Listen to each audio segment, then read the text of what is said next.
खुलुमबाय लोगोफोर, बिहार ब्रह्म चेनेलनि खौरां नायगिरि गासैबो रायजो राजा नोंथांमोननिसिम गोजोन फुंबिलिनि गाहाम हामलायथि बावहरग्रोनाय जाबाय। आं दिनै नोंथांमोननि सिगाङाव आरोबाव माखासे खौरां फरायथिनो लादों। आसा खालामो नोंथांमोनहा खौरांखौ खोनासंनानै मोजां मोनगोन आरो बेजों लोगोसेनो नोंथांमोनहा सानफ्रोमबो फुंबिलि आरो बेलासि समाव गोदान खौरांनि आपडेट मोननो थाखाय चेनेलखौ साबस्क्राइब खालामनानै लादो आरो खौरांखौ खोनासंनानै मोजां मोनोब्ला अन्नानै लाइक, शेयार आरो कमेन्टबो खालामनानै होलांब्लानो जाबाय। दिनैनि गाहाय रादाबफोराव दङ। आरपिएफआ सा-सानजा सीमा रेलवेआव 8 उन्दै गथ'फोरखौ रैखा खालामदों। आलायारन सावथुनाव फावखुंग्रिनि बिमा महरै फाव खालामनाय रमनि बसुमतारिया रुंसारि जाबाय। बङाइगाव बेंकनि गोरोन्थिजों 8,000 रां दिहुनबाय।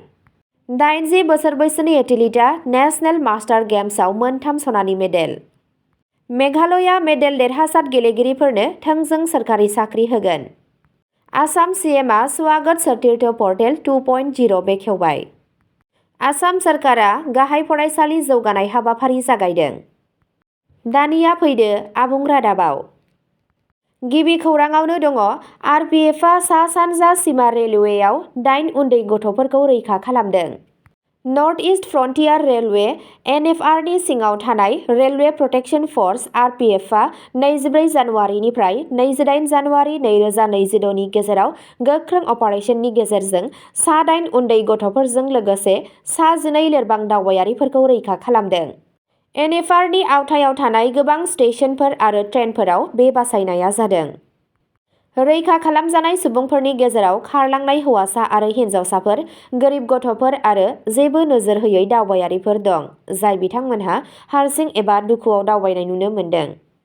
गासै 8 उन्दै गथ'साफोरखौ चाइल्डलाइन इउनिटफोरनि आखायाव गथायना होनाय जादों आरो जोथोन लानाय आरो थांना थानायनि थाखाय गनायथि मोननाय गथ'सा जोथोन लानाय आफादफोरनो गथायना होनाय जादों।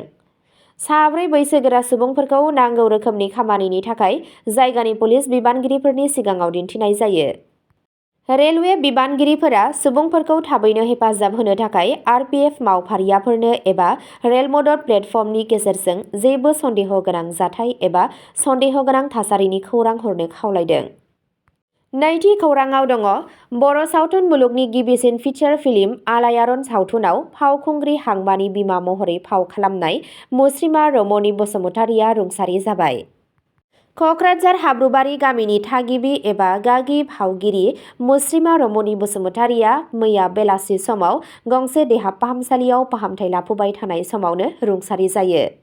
बिथाङा बर' सावथुन मुलुगनि गिबिसिन फिचार फिल्म आलायारन सावथुनाव फावखुंग्रि लिड एक्टर हांमानि बिमा महरै फाव खालामदोंमोन आरो बयनिबो अनसायजानाय मोननो हादोंमोन। रुंसारि तितेन्द्रजित नार्जारिजों लोगोसे बर'नि गोबां गागि फावथिनागिरिफोरजों बिथाङा थुनफावथिना, जाथ्रागानफोरावबो फावथिना खालामबोदों। बिथांनि रुंसारि जानाया बर' समाज आरो बर' सावथुन मुलुगनि थाखाय मोनसे खहा। बाथ्राखौ मिथिनो मोननानै गोथौ दुखु मोननाय फोरमायनायजों लोगोसे बिथांनि जिउ आत्मा सोरगोथिनि थाखाय आरज गाबदों कक्राझारनि एमएलए मुस्रि लरेन्स इस्लारिया। थामथि खौराङाव दङ। बङाइगाव बेंकनि गोरोन्थिजों 8,000 रां दिहुनबाय। बङाइगावनि अभयापुरीयाव आसाम ग्रामीण बेंकनि सासे कास्टमारआ 30 जानुवारि खालि गावनि एकाउन्टनिफ्राय 8,000 रां गोमाना दं होननानै मिथिनो मोनो। एकाउन्ट हल्डार बुलु दासआ मोनसे मेसेज मोनदोंमोन दि रां दिहुनना लायाखैब्लाबो रांखौ दिहुनना लाबाय। जेब्ला दासआ बेंकजों सोमोन्दो खालामो अब्ला मावख'गिरिफोरा बुङो दि गुबुन सासे सुबुङा चेक बाहायनानै नोगोद रांखौ दिहुनदोंमोन। दासआ अजद होनायनि उनाव बेंकआ गावनि रेकर्डफोरखौ नायबिजिरो आरो गोरोन्थि जादों होनना सिमान लायो। बिसोर 8,000 रांखौ बिनि एकाउन्टआव हरफिनदोंमोन। बे जाथाया गुबुन कास्टमारफोरखौ गावसोरनि रांनि रैखाथिखौ लानानै जिंगा सिखांदों आरो सोंथि सिखांदों दि बेंकआ लेनदेनखौ माबोरै सामलायो। ब्रैथि खौराङाव दङ। 80 बोसोर बैसोनि एथलीटआ नेशनेल मास्टार गेम्सआव मोनथाम सनानि मेडेल देरहानो हादों। शिबसागरनि 80 बोसोर बैसोनि गेलेगिरि आसाम भद्रेश्वर फुकनआ 28 जानुवारिनिफ्राय 31 जानुवारिसिम महाराष्ट्रनि नासिकआव खुंफुंजानाय नेशनेल मास्टार गेम्सआव मोनथाम सनानि मेडेल देरहानानै रायजोखौ गोग्गानाय लाबोनो हादों। आजिरा मोननाय फोरोंगिरि फुकनआ मोनथाम फिल्ड बादायलायनाय डिस्कास थ्र', शट आरो हामार थ्र'आव सेथि मासि आवग्रिनो हायो। बिथांनि गोहोम गोनां दिन्थिफुंनाया गासैबो बैसोनि सुबुंफोरखौ थुलुंगा होदों। न'आव फैफिननानै चुनपरानि शिबसागरनि जायगानि सुबुंफोरा गोग्गानाय आरो खुसिजों बिथांखौ बरायदों। फुकन बिथाङा बुङो दि बिथाङा गावनि गासै जिउआव गेलेनायखौ मोजां मोनबोदों आरो बे बैसोआव रावखौबो सांग्रां थानो आरो गेलेनायाव बाहागो लानायनिफ्राय होबथानो नाङा। बाथि खौराङाव दङ मेघालया मेडेल देरहानाय गेलेगिरिफोरनो थोंजों सोरखारि साख्रि होगोन। मेघालय सरकारा मैखोम हायुंआरि आरो हादोर गेजेरारि बादायलायनायफोराव मेडेल देरहानाय गेलेगिरिफोरनो थोंजों सोरखारि साख्रि होनो थाखाय मोनसे गोदान बिथांखि फोसावदों।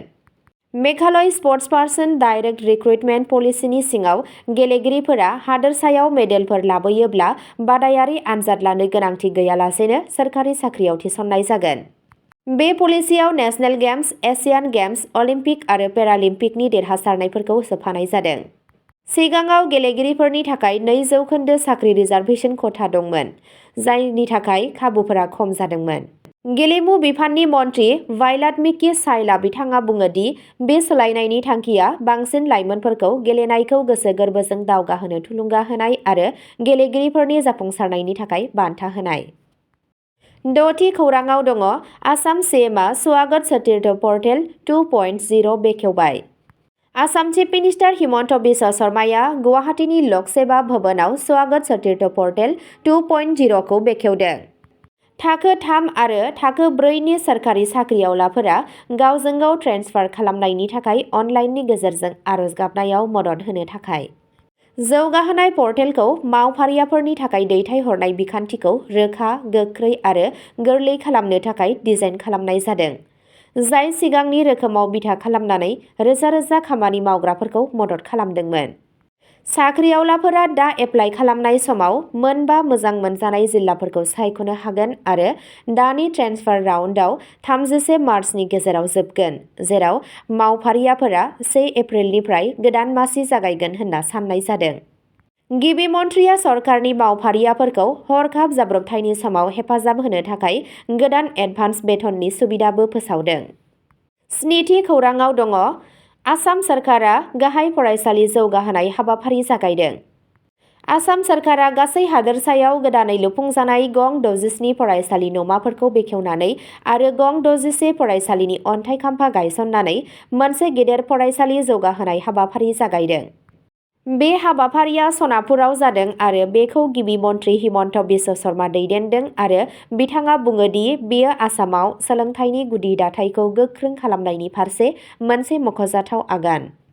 बे मावथांखिफोरा अटल अबिचल अग्रगामि आसाम हाबाफारिनि मोनसे बाहागो, जेराव 765 कौटिसो रां बाहायनानै साबसिन थाखो खथाफोर आरो सुबिदाफोरजों लोगोसे गोदान मुगानि फरायसा लोगो गोनां फरायसालि सोरजिनो हागोन। सरकारा आरोबाव गोबां फरायसालिफोरखौ जौगाहोलांबाय थानो थांखि लादों आरो जाहाथे आसामनि फरायसाफोरा रैखाथि गोनां साबसिन आबहावायाव सोलोंनो हायो। अब्ला दिनैनि खौरां फरायथिनाया एसेनोसै। गोजोन्थों।